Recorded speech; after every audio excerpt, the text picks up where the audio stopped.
미국 국방부가 충격에 휩싸였습니다. 다른 나라는 다 외면했지만 오직 이 나라만이 한 걸음에 달려왔습니다. 세계 1위 군사 강국인 미국이 공식 문서를 통해 작전 실패를 인정한 건 역사상 단 한 번뿐이었습니다. 이 임무는 누구도 해내지 못했습니다. 영국 특수부대가 철수했고 프랑스 외인 부대는 임무를 거절했습니다. 유엔마저 손을 들었던 절망의 작전을 단 하나의 나라만 조용히 수락했습니다. 바로 대한민국이었습니다. 72시간 후 미군의 체면은 땅에 떨어졌고 군사 강국이라던 그들의 자부심이 대한민국 앞에서 무너졌습니다. 도대체 무슨 일이 벌어진 걸까요? 오늘의 특별한 이야기 바로 시작합니다. 사연 시작하기에 앞서 구독 버튼 한 번만 꾹 눌러주세요. 안녕하세요. 저는 그랜트 콜먼입니다. 미 육군 대령으로 중부사령부에서 20년간 복무했고 현재는 국방부 국제협력 담당관으로 일하고 있어요. 이라크, 아프가니스탄, 시리아, 중동의 거의 모든 분쟁 지역을 경험해봤죠. 테러와의 전쟁, 이슬람 국가 ISIS 소탕작전, 각종 인질 구출 작전까지 참여했어요. 하지만 2025년 5월에 일어난 일은 제 군 경력을 통틀어 가장 충격적이면서도 감동적인 경험이었습니다. 솔직히 말씀드리면 그 일을 겪기 전까지 한국군에 대해서는 별로 깊게 생각해 본 적이 없었죠. 물론 한미동맹의 중요한 파트너고 이라크나 아프가니스탄에서도 함께 활동했지만 어떻게 표현해야 할까요? 그냥 우리를 보조하는 역할 정도로만 생각했던 것 같습니다. 미안한 얘기지만 대부분의 미군 장교들의 인식이었죠. 한국군은 훌륭하지만 결정적인 순간에는 역시 우리 미군이 나서야 한다는 생각이 있었거든요. 아마도 무의식적인 오만함이었겠죠. 제가 한국군을 처음 본 건 2007년 이라크 파병 때였습니다. 그때는 주로 재건 지원이나 의료 봉사 활동을 하고 있었어요. 성실하고 규율이 바른 군대라는 인상은 받았지만 전투력 면에서는 솔직히 의문이었죠. 너무 조용하고 온화해 보였습니다. 전쟁터에서는 때로 거칠고 공격적이어야 하는데 말이죠. 그런데 그날 이후 제 생각이 완전히 바뀌었습니다. 아니, 바뀐 정도가 아니라 뒤집어졌다고 해야겠네요. 진정한 강함이 무엇인지, 진정한 용기가 무엇인지를 깨달았거든요. 2025년 5월 12일 그날 아침 저는 펜타곤에서 평상시와 다름없이 하루를 시작했습니다. 아침 6시 항상 하던 대로 러닝머신에서 5km를 뛰고 샤워를 한 후 커피를 마시며 중동 상황 브리핑을 받고 있었어요. 요즘 들어 이란과 이스라엘 간 긴장이 고조되고 있긴 했지만 뭐 늘 있는 일이었죠. 그런데 오전 9시 15분경 갑자기 사무실에 비상벨이 울리기 시작했습니다. 제가 20년 동안 들어본 것 중 가장 긴급한 경보였어요. 심장이 쿵쾅거리기 시작했죠. 이런 경보는 정말 심각한 상황에서만 울리거든요. 급히 상황실로 뛰어갔습니다. 거대한 스크린에는 중동 지도가 펼쳐져 있었고 곳곳에 빨간 점들이 깜빡이고 있었죠. 상황관이 긴급히 브리핑을 시작했습니다. 이란과 이스라엘 간 전면 교전이 시작됐습니다. 처음에는 또 시작이구나 싶었어요. 제 얼굴에도 그런 표정이 드러나 있었죠. 이 지역에서는 늘 있는 일이니까요. 하지만 30분 후 들어온 추가 정보를 보고 제 얼굴이 점점 굳어졌어요. 아니, 정확히는 하얗게 질려 있었다고 해야겠네요. 이란이 이스라엘 본토에 300발의 탄도미사일을 발사했습니다. 상황관의 목소리가 떨리고 있었어요. 이스라엘이 이란 핵시설과 주요 군사기지에 대규모 공습으로 응답했습니다. 옆에 앉아있던 동료가 작은 소리로 오마이갓이라고 중얼거리는 게 들렸어요. 이건 단순한 충돌이 아니었어요. 머릿속에는 제3차 중동전쟁, 세계대전의 시작 같은 단어들이 떠올랐죠. 손바닥에서 식은땀이 흐르기 시작했습니다. 20년 군생활 동안 이런 규모의 분쟁은 처음이었거든요. 상황은 순식간에 악화됐습니다. 레바논 헤즈볼라, 시리아 정부군, 예멘 후티 반군까지 이란 편에 서서 일제히 공격을 시작했다는 보고가 계속 들어왔죠. 거대한 스크린의 빨간 점들이 점점 늘어나고 있었어요. 중동 전체가 전쟁터가 되는 순간이었습니다. 모든 민항기 운항이 즉시 중단됐고 주요 도로들이 하나둘씩 폐쇄되기 시작했어요. 제 휴대폰에는 중동 지역에서 근무하는 동료들로부터 긴급 메시지들이 쏟아지고 있었어요. 상황이 심각하다. 즉시 대피 준비 중이다. 그런데 오후 2시경 더 심각한 문제가 생겼습니다. 시리아와 이라크 국경의 알카임 지역에 있던 각국 민간인들이 완전히 고립됐다는 보고가 들어온 거였습니다. NGO 직원 50명과 한국 건설회사 기술자 18명, 그리고 현지 아이들 40명, 총 108명이었죠. 상황관이 알카임 지역의 위성 사진을 보여주었습니다. 한적한 사막 지역에 자리 잡은 작은 마을이었어요. 평소에는 정말 평화로운 곳이었죠. 그런데 지금은 완전히 다른 모습이었어요. 이란군 차량들이 곳곳에 포진해 있었고 연기가 피어오르는 지점들이 여러 곳 보였어요. 그 중에는 우리 미국 시민들도 상당수 있었습니다. 평화봉사단 출신들과 의료진, 교육봉사자들이었죠. 제가 개인적으로 아는 사람도 있었어요. 대학 동기인 데이브 윌슨이었죠. 그는 하버드 의대를 나와서 국경 없는 의사회에서 활동하고 있었거든요. 데이브는 웨스트포인트에서 제 룸메이트였습니다. 저는 군인의 길을 택했고 그는 의사가 되어 세상을 돕겠다고 했었죠. 졸업식 날 우리가 나눈 마지막 대화가 기억나요. 그랜트, 너는 총으로 평화를 지키고 나는 청진기로 평화를 만들어보자라고 했었거든요. 그런 친구가 지금 위험에 처해 있다니 개인적으로도 절대 포기할 수 없는 상황이었습니다. 문제는 그 지역의 상황이었죠. 원래는 안전한 지역이었지만 이란군이 공습을 피해 그곳으로 후퇴하면서 전술 거점이 돼버렸어요. 설상가상으로 이스라엘이 72시간 후 그 지역에 대규모 공습을 예고했습니다. 민간인 전원 대피, 이후 군사작전 개시라는 최후 통첩이었죠. 상황관이 보여준 이스라엘군의 공습 예정 지역 지도를 보면서 온몸에 소름이 돋았어요. 알카임 일대가 완전히 빨간색으로 칠해져 있었거든요. 72시간 후에는 그 지역이 완전히 폐허가 될 거라는 뜻이었죠. 저는 즉시 구조작전 계획에 착수했습니다. 마음이 급했죠. 데이브를 비롯한 108명의 생명이 걸린 문제였으니까요. 우리 미군이라면 분명히 해낼 수 있을 거라고 생각했어요. 미군이 세계 최강의 군대인데 이런 상황에서 우리가 나서지 않으면 누가 나서겠어요? 하지만 현실을 파악하면서 점점 절망적이 됐어요. 제가 직접 작전 계획을 세워봤는데 어떤 방법을 써도 성공 가능성이 낮았어요. 가장 가까운 안전지대까지 150km, 그 사이는 온통 교전 지역이었습니다. 이란 혁명수비대, 시리아 정부군, 각종 민병대, 심지어 ISIS 잔당들까지 뒤섞여 있는 상황이었어요. 위성 사진을 보니 정말 복잡했어요. 누가 적인지 아군인지 구분조차 어려웠죠. 더 큰 문제는 도로 곳곳에 IED, 즉석 폭발 장치가 매설되어 있다는 정보였어요. 정보부에서 가져온 자료를 보니 지난 일주일 동안만 해도 12건의 IED 폭발 사고가 있었더라고요. 일반적인 차량으로는 접근조차 불가능한 상황이었어요. 중부사령부 작전 참모들과 긴급 회의를 했습니다. 회의실 분위기가 무겁게 가라앉았어요. 모두의 얼굴에 걱정이 드러나 있었죠.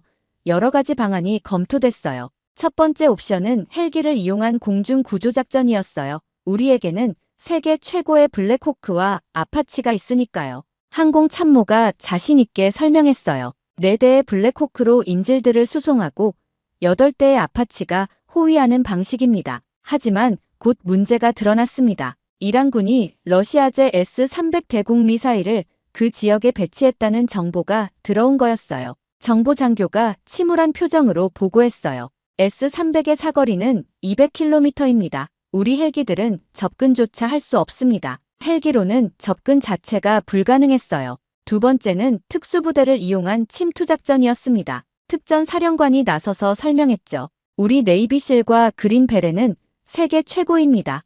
야간에 은밀하게 침투해서. 하지만 말을 마치기도 전에 문제점이 지적됐어요. 108명을 안전하게 대피시키려면 최소한 20대 이상의 차량이 필요합니다. 작전 참모가 계산기를 두드리며 말했어요. 그 규모의 부대가 150km의 적대적 영토를 통과하는 건 현실적으로 불가능합니다. 특수부대는 소규모 침투에는 최고지만 이런 대규모 구조작전에는 부적합했어요. 세 번째는 화력으로 돌파하는 방법이었습니다.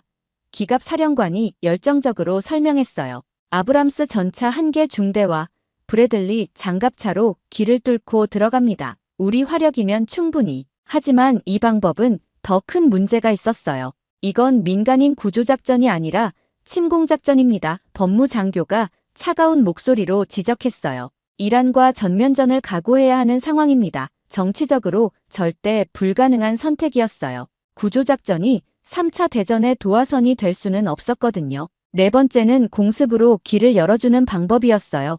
공군 준장이 자신만만하게 말했어요. F-22 랩터와 B-52로 이란군 진지를 먼저 타격하고 그 사이에 구조팀이 들어가는 겁니다. 하지만 이것도 마찬가지로 전면전을 의미했어요. 게다가 민간인들이 있는 곳 근처에서 폭격을 가할 수는 없었어요. 마지막으로 외교적 해결을 시도해봤어요. 국무부와 연결해서 이란 정부와 비공식 채널로 연락해봤죠. 하지만 6시간 후 돌아온 답변은 절망적이었어요. 현재 상황에서는 이란 정부도 현지혁명 수비대를 통제할 수 없다는 거였어요.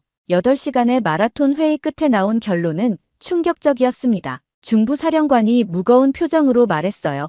현재 상황에서는 구조작전이 불가능합니다. 성공 확률이 10% 미만이고 구조팀까지 위험에 빠뜨릴 가능성이 높다는 분석이었죠. 무엇보다 작전이 실패할 경우 이란과의 전면전으로 번질 수 있다는 우려가 컸어요. 신락 같은 희망이라도 붙잡고 싶어 저는 곧바로 동맹국 군 당국에 긴급 지원을 요청했습니다. 가장 먼저 연락한 건 영국군이었죠. 그들은 SAS라는 세계 최고의 특수부대를 보유하고 있었어요. 죄송합니다만 현재 교전 상황에서는 민간인 구조작전이 불가능합니다. 정치적 위험도 너무 크다며 발을 뺐습니다. 프랑스군도 마찬가지였어요. 우리 외인 부대도 중동 경험이 풍부하지만 이번 상황은 좀 죄송합니다. 독일, 이탈리아, 심지어 일본까지 모두 거절했습니다. 마지막 희망이었던 UN 평화유지군 사령부에서도 절망적인 답변이 왔습니다. 현재 분쟁의 규모와 강도를 고려할 때 민간인 구조작전은 자살행위입니다.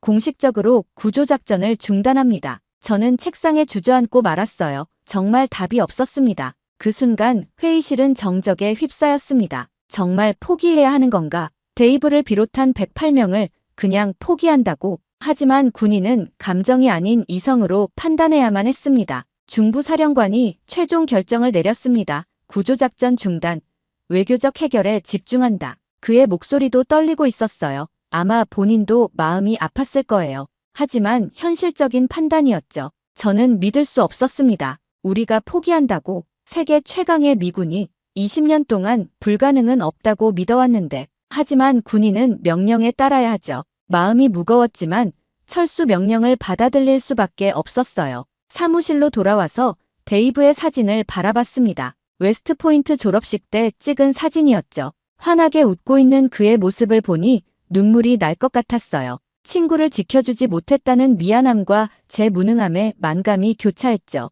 그날 저녁, 절망적인 마음으로 상황 보고서를 작성하고 있을 때였습니다. 갑자기 통신 장교가 숨을 헐떡이며 급하게 뛰어왔어요. 얼굴이 상기되어 있었어요. 대령님, 예상치 못한 곳에서 연락이 왔습니다. 어디서? 제가 무심코 물어봤어요. 혹시 이란 정부에서 민간인 석방 의사를 밝혔나 싶었거든요. 한국 국방부에서 알카임 지역 상황에 대해 논의하고 싶다고 연락이 왔습니다. 통신 장교의 목소리가 약간 당황스러워 보였어요. 처음엔 무슨 말인지 이해가 안 됐어요. 한국군이요? 뭘 논의한다는 거죠? 혹시 그들도 구조작전을 포기하라고 조언하려는 건가 싶었어요. 아니면 우리의 결정에 대해 의견을 구하려는 건가? 사실 그게 가장 현실적인 반응이었거든요. 한국군이 우리에게 뭘 말하려는 거지?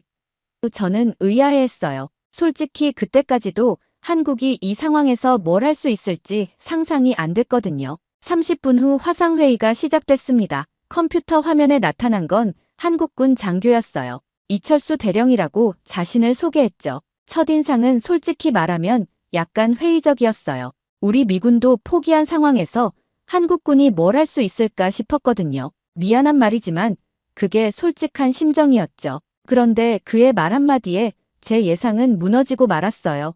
목소리에 확신이 있었죠. 저희는 우리 국민을 버리지 않습니다.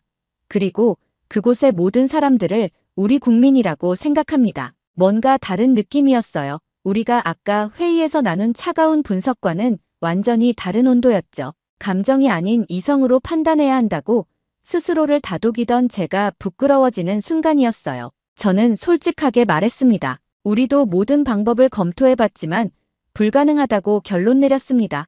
너무 위험합니다. 제 목소리에는 체념이 배어 있었죠. 그런데 그의 답변이 의외였습니다. 눈빛이 더욱 확고해지면서 말했어요. 위험하다고 포기할 수는 없습니다. 저희에게는 다른 방법이 있습니다. 다른 방법이라니 정말 궁금했습니다. 우리가 8시간 동안 머리를 맞대고 고민해도 찾지 못한 방법을 그들이 가지고 있다는 건가? 하지만 솔직히 그때까지도 반신반의했어요. 한국군의 실력을 폄하하는 건 아니었지만 이건 정말 불가능한 작전이었거든요. 화상회의가 끝난 후 제 옆에 있던 작전 참모가 작은 목소리로 말했습니다. 정말 할 수 있을까요? 저도 모르겠다고 답했어요. 하지만 마음 한편으로는 저도 모르게 기대하고 있었어요. 혹시나 하는 마음으로요. 사실 대부분의 미군 장교들은 회의적이었습니다. 다음 날 아침 브리핑에서 한국군이 구조작전에 참여하겠다는 통보를 받았을 때 많은 사람들이 오해했죠. 한 동료 장교는 아마 한국인 18명만 구출하러 오는 거겠지라고 말했어요. 또 다른 장교는 자국민만 챙기고 빠지려는 거 아냐? 라는 시선도 있었어요. 솔직히 저도 그런 생각이 들었습니다. 미안한 얘기지만 그게 일반적인 반응이었거든요. 국가가 자국민 보호를 우선시하는 건 당연한 일이죠. 물론 한국군을 완전히 무시하는 건 아니었습니다. 2011년 아덴만 여명작전은 우리에게도 인상 깊었죠. 소말리아 해적들에게 납치된 선원들을 완벽하게 구출했던 그 작전 말이에요. 당시 우리 해군도 감탄했습니다. 하지만 그때는 바다였죠. 선박 침투 작전과 육상에서 150km 돌파는 완전히 다른 차원의 문제였어요. 바다에서는 적의 시야가 제한적이고 접근 경로도 다양하게 선택할 수 있어요. 하지만 육지에서는 모든 게 다릅니다. 게다가 중동에서 한국군이 이런 고강도 전투작전을 수행한 경험은 많지 않았어요. 이라크 파병 때도 주로 재건 지원이나 평화유지 활동이었죠. 이런 위험한 구조작전은 처음이었습니다. 솔직히 미군 내부에서는 한국군이 과연 해낼 수 있을지 의문을 표하는 사람들이 많았어요. 특히 한 베테랑 특전 장교는 이렇게 말했습니다. 한국군은 훌륭하지만 이런 극한 상황에서의 경험이 부족해. 실전은 훈련과 다르거든. 모두가 고개를 끄덕였어요. 하지만 6시간 후 놀라운 소식이 들어왔습니다. 한국군 수송기가 쿠웨이트 기지에 착륙했다는 거였어요. 저는 호기심과 걱정이 뒤섞인 마음으로 급히 현장으로 달려갔습니다. 정말 궁금했거든요. 도대체 어떤 계획을 가지고 왔을까? 어떤 비밀 무기라도 있는 건가? 활주로에 도착했을 때 한국군 수송기에서 사람들이 내리고 있었습니다. 수송기에서 내린 건 707 특임단 요원 24명이었어요. 첫인상부터 우리가 아는 다른 특수부대들과는 뭔가 달랐죠. 조용했어요. 그들은 정말 조용했습니다. 보통 특수부대원들은 자신감이 넘치고 때로는 거칠기도 한데 이들은 뭔가 달랐어요. 조용하면서도 확신에 찬 분위기였죠. 마치 이미 모든 걸 계산해둔 것 같은 느낌이었습니다. 눈빛에 흔들림이 없었어요. 그들이 가지고 온 장비도 흥미로웠습니다. 우리가 사용하는 것과는 다른 전자전 장비들, 소형 정찰 드론들, 그리고 처음 보는 특이한 장갑 차량들이었어요. 특히 그 장갑 차량들이 인상적이었죠. 우리 MRAP와는 완전히 다른 디자인이었거든요. 이철수 대령이 저를 차량 앞으로 안내하며 소개해 주었습니다. 이것이 KAI MRAP입니다. 한국이 독자 개발한 지뢰 방호 차량입니다. 그의 목소리에는 자부심이 묻어 있었어요. 이 차량은 특히 도시 전투와 민간인 구조에 최적화되어 있습니다. 정말 신기한 차량이었습니다. 겉보기에는 우리 MRAP와 비슷해 보였지만 자세히 보니 완전히 달랐어요. 우선 엔진 소음이 훨씬 적었어요. 일반 승용차 수준의 소음이었죠. 은밀한 작전에서 엔진 소음은 정말 중요했습니다. 차량 내부를 구경할 기회가 있었는데 또 한 번 놀랐어요. 완전히 민간인 수송에 특화되어 있었죠. 의료 장비는 물론이고 아이들을 위한 안전벨트까지 갖춰져 있었습니다. 일반적인 군용 차량과는 완전히 다른 컨셉이었죠. 무엇보다 차량 바닥이 V자 형태로 설계되어 있어 IED 폭발의 충격을 최대한 분산시킬 수 있도록 되어 있었어요. 우리 기술자도 와서 보더니 감탄했죠. 이런 설계는 처음 봅니다. 정말 혁신적이네요. 하지만 여전히 의문이었습니다. 아무리 좋은 차량이라도 150km의 교전 지역을 어떻게 통과한다는 거죠? 제가 그 질문을 했을 때 이철수 대령의 답이 정말 의외였어요. 저희는 싸우러 가는 게 아닙니다. 피해서 갑니다. 그의 눈빛이 반짝였어요. 피해서 간다고요? 무슨 뜻인지 이해가 안 됐어요. 150km나 되는 구간을 어떻게 피해서 간다는 거죠? 적들이 곳곳에 포진해 있는데 말이에요. 그때 한국군의 작전 철학이 우리와 완전히 다르다는 걸 깨달았어요. 다른 나라들이 화력으로 돌파하려 했다면 한국군은 완전히 다른 접근을 하고 있었어요. 마치 물이 바위를 피해 흘러가듯이 적을 피해서 목표에 도달하겠다는 거였죠. 먼저 상황을 정확히 파악해야 합니다. 대령이 말했어요. 정찰부터 시작하겠습니다. 우리가 위성 사진으로 파악한 것과는 차원이 다른 정밀 정찰을 하겠다는 뜻이었죠. 한국군이 가져온 정찰 드론을 봤을 때 깜짝 놀랐습니다. KUS-15라는 한국항공우주산업에서 개발한 스텔스 정찰 드론이었거든요. 우리 프레데터 드론과는 완전히 다른 컨셉이었죠. 크기부터 달랐습니다.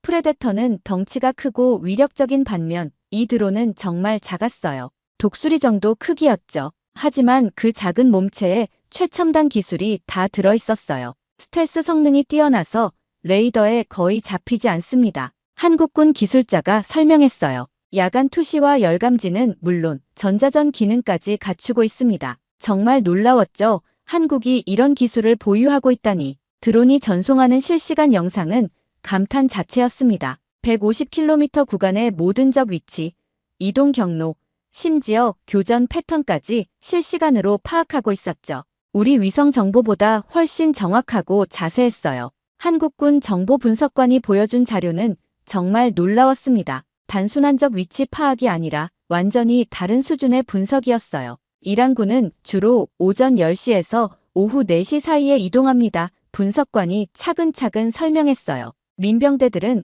밤 10시에서 새벽 4시 사이에 활동합니다. 그리고 양쪽 모두 특정 시간대에는 30분씩 공백이 생깁니다. 공백이라는 게 뭡니까? 제가 궁금해서 물어봤어요. 보급과 교대 시간입니다. 분석관이 자신 있게 답했어요. 이 시간에는 양쪽 모두 이동하지 않습니다.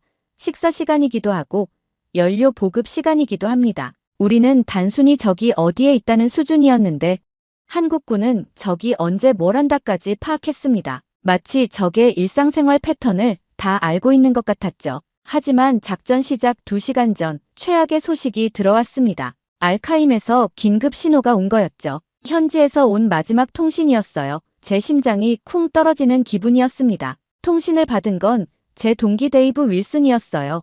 목소리가 떨리고 있었어요. 그랜트, 상황이 악화됐어. 이란군이 우리 건물을 점거한 뒤 모든 민간인들을 지하실에 숨겨뒀어. 제 손이 떨리기 시작했습니다. 그리고 데이브의 목소리가 더욱 절망적으로 변했어요. 이스라엘 공습이 내일 새벽으로 앞당겨졌어. 시간이 없어. 72시간이 24시간으로 줄어든 거였습니다. 더 심각한 건 이란군이 그 건물을 전술 거점으로 사용하기 시작했다는 거였죠. 이제 단순한 구조작전이 아니라 적이 점령한 지역에서의 인질 구출 작전이 된 셈이었어요. 저는 급히 이철수 대령을 찾아갔습니다. 작전을 중단해야 한다고요. 너무 위험합니다. 이제는 정말 불가능해요. 제 목소리에는 절망이 묻어 있었어요. 하지만 그의 대답은 여전히 단호했습니다. 오히려 눈빛이 더욱 확고해졌어요. 더욱 서둘러야겠네요. 그 순간 저는 깨달았어요.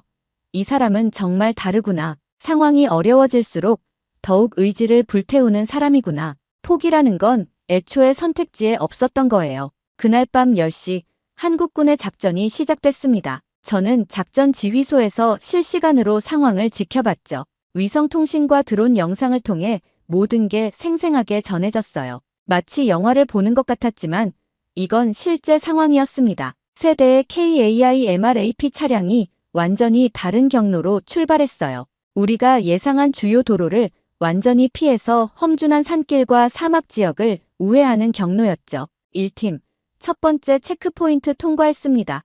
무전이 들려왔어요. 이란군 순찰대가 지나간 직후 그 자리를 조용히 통과한 거였어요. 완벽한 타이밍이었습니다. 한국군의 은밀한 작전 능력은 대단했습니다. 전자전 장비로 적의 통신을 교란하고 야간 투시경으로 어둠 속에서 완벽하게 이동하고 있었죠. 드론 영상으로 보니 마치 유령처럼 움직이고 있었어요. 하지만 정말 놀라운 건 따로 있었습니다. 현지 주민들이 협력하고 있다는 보고가 들어온 거였어요. 처음엔 귀를 의심했죠. 전쟁 중인 적대 지역에서 현지인들이 도와준다고요? 이 팀, 현지 주민의 안내를 받아 우회로를 이용하고 있습니다. 무전이 들려왔어요.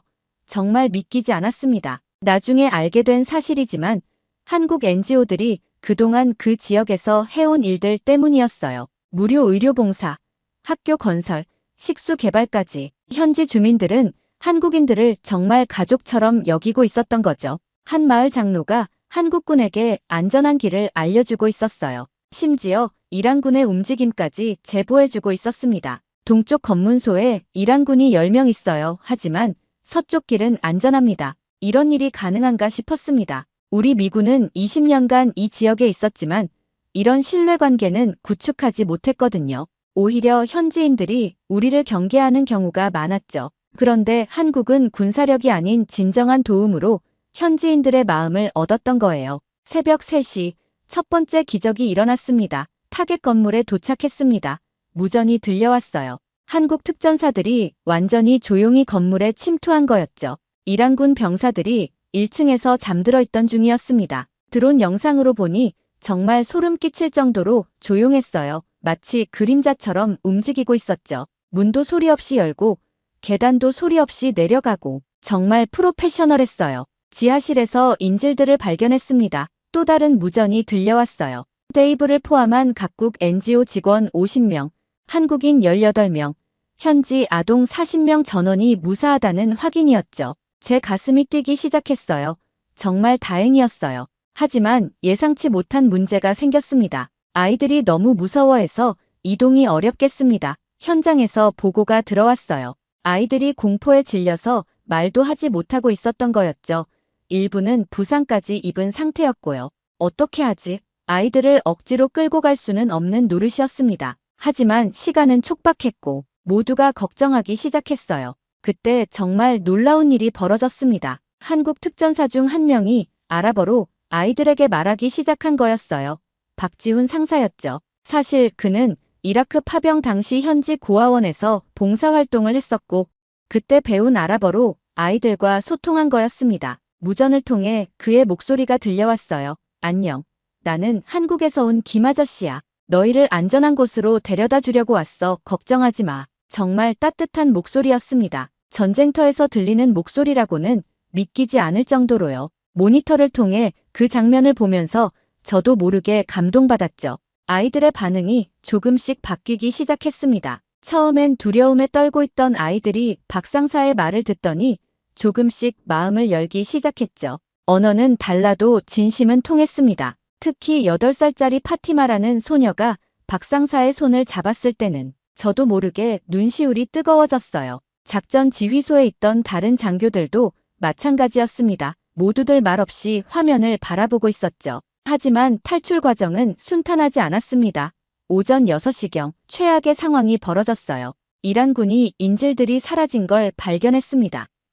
긴급 무전이 들려왔죠. 제 심장이 쿵 떨어지는 기분이었습니다. 수색이 시작됐고 곳곳에 로드블록을 설치하고 있다는 보고가 계속 들어왔죠. 한국군 차량들이 포위될 위기에 처했어요. 드론 영상으로 보니 이란군 차량들이 사방에서 몰려오고 있었습니다. 어떡하지?